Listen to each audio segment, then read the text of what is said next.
இந்த வண்டி லடாக் வரைக்கும் போயிடுமா? போயிடும், ஆனால் பெட்ரோல் செலவு தான் கொஞ்சம் அதிகமாகும். ஆனால் பயங்கர தூரம் இல்லைடா. பிடிச்சவங்களோட போகிறப்ப தூரம் இல்லை, ஒரு மேட்ரு ஆயிடும்.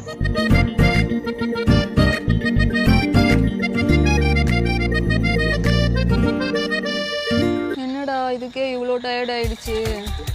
ஆமாம் இல்லை, நீ எவ்வளோ தூரம் இருக்கு? 3000 கிலோமீட்டர் இருக்கு. 3000-ஆ? இப்போ எவ்வளோ கிலோமீட்டர் வந்திருக்கோம்? 30 கிலோமீட்டர் வந்திருக்கும். அவ்வளோதானா? ஆமாம். ஐயோ, திரும்பி வீட்டுக்கே போகலாமா? பிடிச்சவங்களோட போனால் தூரம்லாம் மேட்ரே இல்லைன்னு சொன்னா? எங்கே இருந்தால் என்ன, பிடிச்சவங்க பக்கத்தில் இருந்தாலே போதும். லடாக் போகணும்டா. சரி வா போகலாம். தள்ளி போகாதே. அது வேணாம், கடை போமா கடை போமா. போவாச்சு, நீ இறக்கி விட்றா, நான் கீழே இறங்கி உட்காந்துக்கிறேன். ஷூ, நம்ம பைக்கில் தான் லடாக் போகிறோம். நம்ம நேரே கதை